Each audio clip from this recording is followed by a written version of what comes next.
Halo teman-teman, hari ini kita akan belajar tentang saham syariah.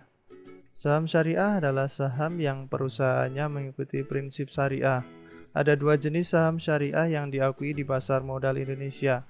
Pertama adalah saham yang dinyatakan memenuhi kriteria seleksi saham syariah berdasarkan peraturan OJK nomor 35 tahun 2017 tentang kriteria dan penerbitan daftar efek syariah. Yang kedua adalah saham yang dicatatkan sebagai saham syariah oleh emiten atau perusahaan publik syariah berdasarkan peraturan OJK nomor 17 tahun 2015. Untuk mengetahui saham-saham apa saja yang termasuk dalam saham syariah, kita bisa mengacu pada dua indeks. Yang pertama adalah indeks saham syariah.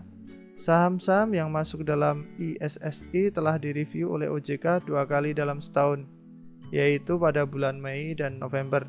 Indeks saham syariah Indonesia diluncurkan pada tanggal 12 Mei tahun 2011 yang berisi seluruh saham syariah baik yang berkapitalisasi besar maupun kecil sehingga jumlahnya bisa ratusan. Kemudian yang kedua adalah Jakarta Islamic Index. Bisa dibilang JII ini adalah LQ45-nya ISSI.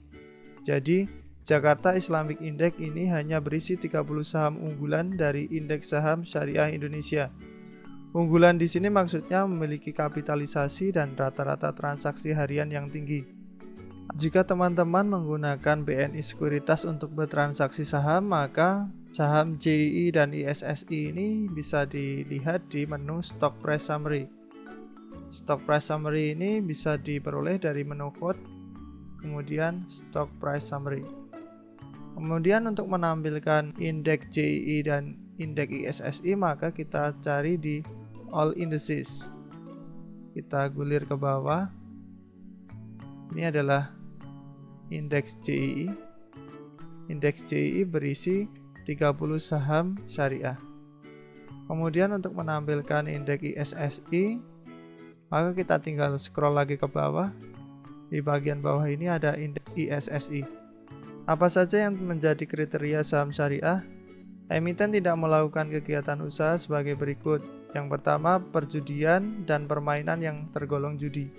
Yang kedua, perdagangan yang dilarang menurut syariah, antara lain perdagangan yang tidak disertai dengan penyerahan barang atau jasa, dan perdagangan dengan penawaran atau permintaan palsu. Yang ketiga adalah jasa keuangan ribawi, diantaranya bank berbasis bunga dan perusahaan pembiayaan berbasis bunga. Yang keempat adalah jual beli resiko yang mengandung unsur ketidakpastian dan atau judi.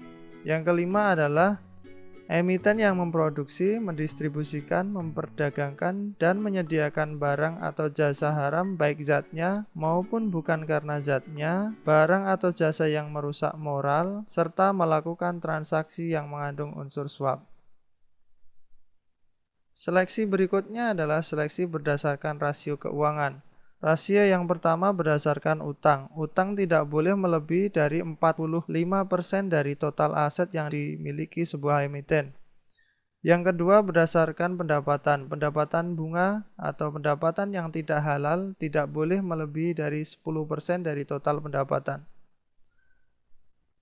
Semoga penjelasan tadi dapat membantu dan memudahkan teman-teman dalam berinvestasi di saham-saham syariah.